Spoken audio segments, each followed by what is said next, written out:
এখানকার বিধায়ক ভাতৃপ্রতিম গৌতম পাল, আমাদের প্রার্থী কৃষ্ণ কল্যাণী, কানাইয়া আগরওয়াল তৃণমূল কংগ্রেসের সভাপতি, আব্দুল করিম চৌধুরী যিনি আমাদের দীর্ঘদিনের খুব প্রবীণতম নেতা, আমাদের এখানে আছেন সুভাষ চন্দ্র সিনহা, নেহা পারভিন, স্বদেশ সরকার, মহুয়া সংঘের সব ভাই বোনেরা, আমার ইমাম মুয়াজ্জিন সংখ্যালঘুরা, আমার মতুয়া সংঘের ভাই বোনেরা, আমার রাজবংশী সম্প্রদায়ের ভাই বোনেরা, আমার নমশূদ্র সম্প্রদায়ের ভাই বোনেরা, আমার হিন্দু মুসলমান শিখ খ্রিস্টান আদিবাসী সংখ্যালঘু সকল ভাই বোনেরা, আমি আপনাদের সকলকে বলি, প্রথমে দীর্ঘক্ষণ ধরে মায়েরা আমার অনেক দূর দূরান্তর থেকে এসছেন, আপনাদের পাগুলোকে আমি প্রণাম ও সালাম জানাই।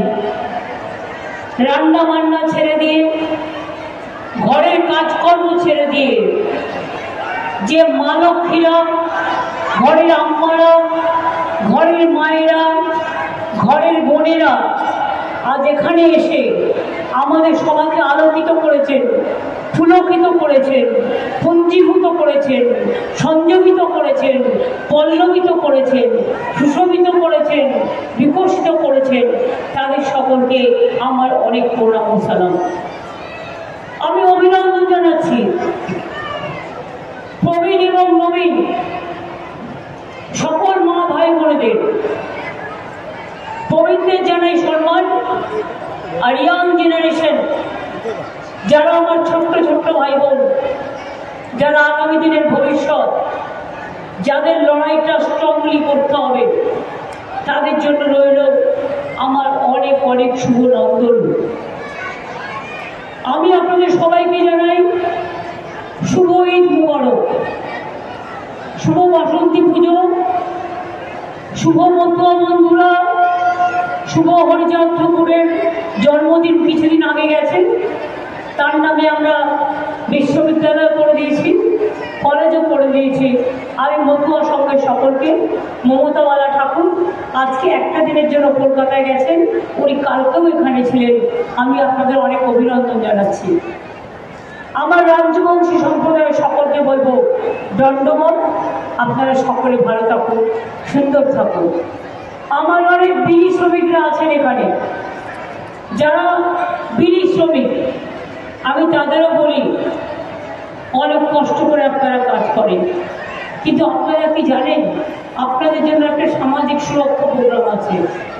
এই সামাজিক সুরক্ষা প্রোগ্রামে আপনারা যদি নাম লেখান, এটা শ্রম দপ্তরের অধীনে অনেকে ইতিমধ্যে নাম লিখিয়েছেন, তাদের মেয়ের বিয়ে থেকে শুরু করে, তাদের অসুস্থতা থেকে শুরু করে, তাদের ছেলে মেয়ের পড়াশোনা থেকে শুরু করে সব সাহায্যই আপনারা পেতে পারেন। বিড়ি শ্রমিকরা আপনারা স্বাস্থ্যসাথী পান, বিড়ি শ্রমিক যারা আছেন স্বাস্থ্যসাথী কার্ড পান, লক্ষ্মী ভান্ডার পান, লক্ষ্মী ভান্ডার পান মামুনেরা? হ্যাঁ কি না আমি বুঝবো কি করে? যে টাকাটা বেড়েছে সেটা পেয়েছেন তো? মনে রাখবেন, বিজেপির কেউ এটা বলে বেড়াচ্ছে 3 মাস বাদে নাকি লক্ষ্মীর ভান্ডার বন্ধ করে দেবে। আমরা বলি 3 মাস বাদে তোমার গভর্নমেন্টটাই বন্ধ হয়ে যাবে। লক্ষ্মীর ভান্ডার বাংলার প্রকল্প এত সাহস হয় কি করে? চলছে এবং চলবে, তোমরা চলবে আর লুচির মতো ফুলবে। যে মামুনদের 60 বছর বয়স হয়ে যাবে তারাও সারা জীবন পাবেন, চিন্তা করবেন না। আগে বিধবা ভাতা নিয়ে, বার্ধক্য ভাতা নিয়ে চিন্তা ছিল, এখন লক্ষ্মীর ভান্ডারটা সারা জীবনের জন্য আমরা করে দিয়েছি।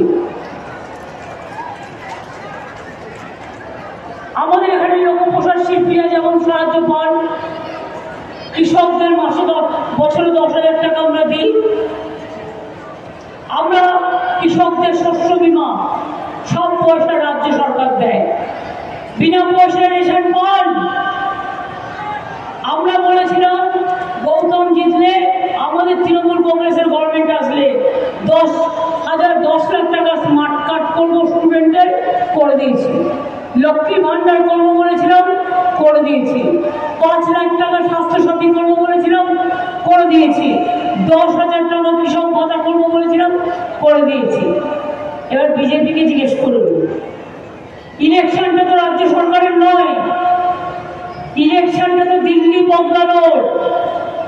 দিল্লি পাল্টান, চলো পাল্টাই, চলো বদলাই। দিল্লি মোদী সরকারকে পাল্টায়, অত্যাচারী সরকারকে পাল্টায়, অনাচারী সরকারকে পাল্টায়, মিথ্যে কথা বলার সরকারকে পাল্টায়, দাঙ্গার রাজনীতি সরকারকে পাল্টায়, মানুষে মানুষে ভেদাভেদ করবার রাজনীতিকে পাল্টায়। তারা আজকে জবাবটা আমি দেব না মোদীবাবু দেবেন? কে দেবেন জবাবটা? তৃণমূল দেবে না বিজেপি দেবে? কে দেবে? বাংলার ইলেকশন হলে আমরা জবাব দিতাম কি করেছি আর আগামী দিন কি করব। ইলেকশনটা তো দিল্লি, দিল্লিতে বিজেপি চলে গেলে যদি ইন্ডিয়া জোটের সরকার হয় আমরা সেটাতে নিশ্চয়ই যোগদান করব, কিন্তু বাংলায় তৃণমূল কংগ্রেস একা বিজেপিকে লড়বে, কারণ কংগ্রেস আর সিপিএম হচ্ছে বিজেপি দুপাকি, দুটো চোখ। এবং সেজন্য মনে রাখবেন,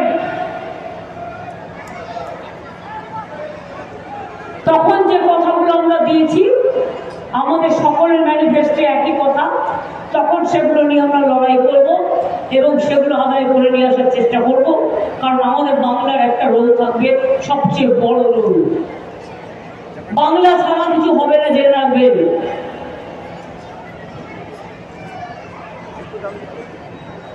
নিশ্চয়ই আপনারা এনআরসি চান না। কালকেও একজন মন্ত্রী এসে বলে গেছেন, कौन ममता क्या मायका लाल है, हम देख लेंगे हम क्या करेंगे। আমি বলেছি क्या কি তোদের টু ব্যাক করতে দেবো না।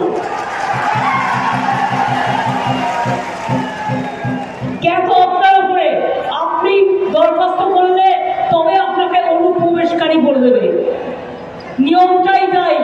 আর বাংলাদেশ থেকে আপনাকে আপনার বাবা মার জন্মের সার্টিফিকেট নিয়ে আসতে হবে, পারবেন? তাহলে বিজেপি যিনি প্রার্থী বনগার তিনি কেন অ্যাপ্লাই করেননি? ভয়ে যদি সব চলে যায়, আধার কার্ড চলে যাবে, প্যান কার্ড চলে যাবে, স্বাস্থ্যসাথী চলে যাবে, নাগরিক অধিকার চলে যাবে, সম্পত্তির অধিকার চলে যাবে, আর কিসের ভয়? কাকে ভয়? আপনারা জেনে রাখুন, আপনাদের এনআরসি কে নিয়ে ভয় পাওয়ার কোনো কারণ নেই।